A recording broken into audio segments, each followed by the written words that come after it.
జీ5 ఉండగా మీ favourite TV shows ని మీరు అస్సలు మిస్ అవ్వలేరు. Complete free. కూర్చోండి.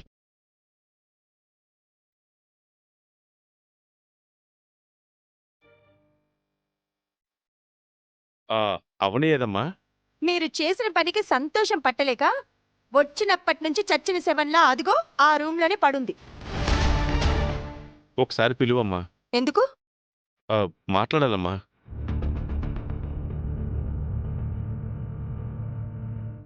ఏం మాట్లాడాలి? నాతో మాట్లాడండి.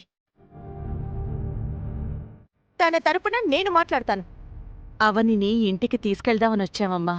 మోసం చేశాం, దారుణం చేశాం, నమ్మక ద్రోహం చేశామంటూ ఇంటి నుంచి బయటికి పొమ్మని ఆ రేంజ్లో చెప్పిన మీరు మా ఇంటికి వస్తారని నేను అనుకోలేదు.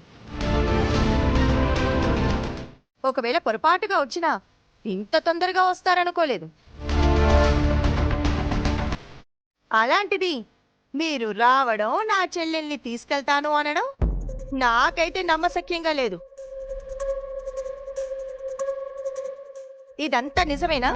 జరిగిన దాంట్లో తప్పెవరిది అని వదిలేద్దామమ్మా.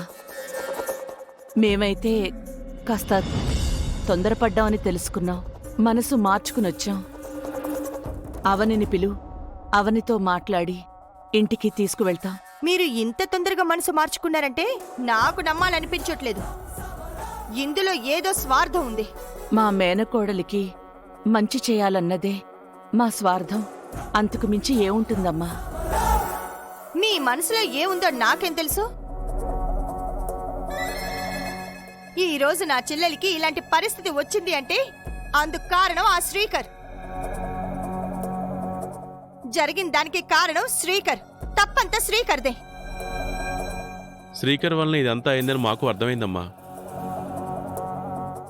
అవనికి న్యాయం చేసే అవకాశం మాకివ్వమ్మా. నా చెల్లెలికి న్యాయం జరగడం అనేది కేవలం మీరు మీ ఇంటికి తీసుకువెళ్లడం వల్ల జరిగిపోదు. మరి ఏం చేస్తే జరుగుతుందమ్మా? ఇప్పుడు ఆ మాటలన్నీ ఎందుకు? మీరు వచ్చింది ఈ పని గురించే అయితే ఇక మీరు బయలుదేరొచ్చు. అది కాదమ్మా. చూడండి, మీరు నా గుమ్మంలోకి రాగానే నేను మీ మొహం మీద తలుపు వేసేయలేదు. అది నా సంస్కారం. దయచేసి అర్థం చేసుకోండి. జరిగిన తొందరపాటు పనికి మేము క్షమాపణ అడుగుతున్నామమ్మా. ఒక్కసారి అవనిని పిలు.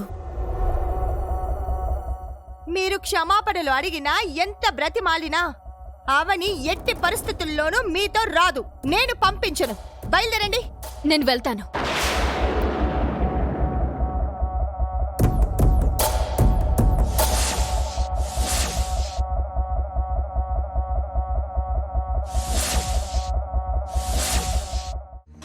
అదిగో అమ్మ వాళ్ళు వస్తున్నారు.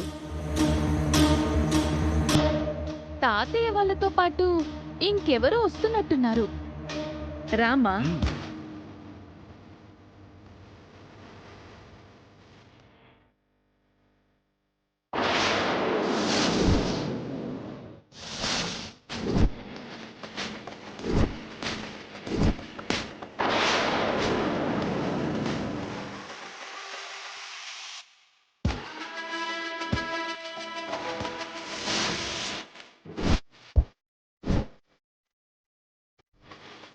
నేను ఏదో తేడా కొడుతుంది అని చెప్పాను కదా, అది ఇదే. ఇంట్లోకి అడుగు పెట్టకుండా ఆపాలి. రా.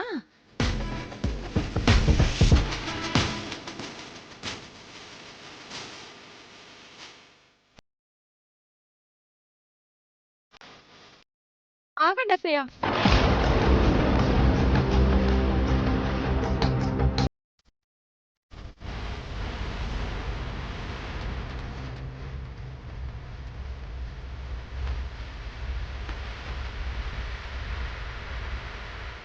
మోసం చేసింది అని, నమ్మక ద్రోహం చేసింది అని, అవి సహించలేనని నిన్న బయటికి పంపించేసిన వారు ఇప్పుడు వెళ్ళి ఎలా తీసుకొచ్చారు? అవని గురించి బాగా ఆలోచించావమ్మా. అవని మాకు చేసిన మేలుని మర్చిపోలేం. మా మనసు అవని చేసింది తప్పు కాదని చెప్పింది. అందుకే తీసుకొచ్చాం. చాలా మంచి పని చేశారమ్మా. నిన్న మీకున్న కోపానికి నేను అవని గురించి ఇంకేం మాట్లాడలేకపోయాను. అవని మన ఇంట్లో లేకపోయేసరికి ఇంటికి కలే పోయిందమ్మా. లోపలికి రావాలి. నిన్న నిహారిక వాళ్ళ అమ్మా నాన్నలు వికాస్ వచ్చి 2 పెళ్లిళ్ళు క్యాన్సిల్ అయిపోతాయని బెదిరించగానే భయపడి తీసుకొచ్చారా ఏంటి?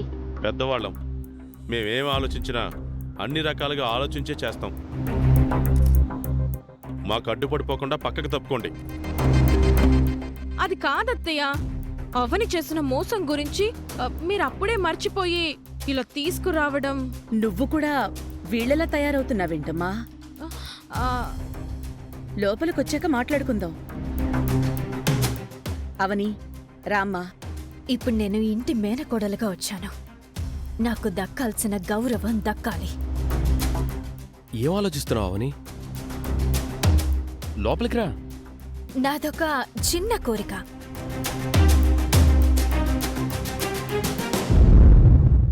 చెప్పమ్మా. మొదటిసారి మేనకోడలిగా ఇంట్లోకి అడుగు పెట్టబోతున్నాను. నిహారిక మంచి మనసున్నది కాబట్టి నిహారిక చేత హారతిప్పిస్తే సంతోషిస్తాను.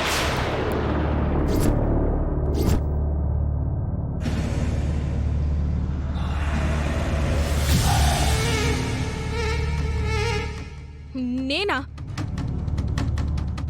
నేనెందుకు ఇస్తాను? ఎందుకు ఇవ్వకూడదు? నేనివ్వను. వీళ్ళ ముగ్గురులో ఎవరో ఒకళ్ళు ఇస్తారులే. నాకేం కరం పట్టింది? నేనివ్వను. నేనస్సలివ్వను. Same feeling. మీ అందరినీ నేను అడగలేదు. జీ5 యాప్ డౌన్లోడ్ చేసి అన్ని ఎపిసోడ్స్ పూర్తి ఉచితంగా చూడండి.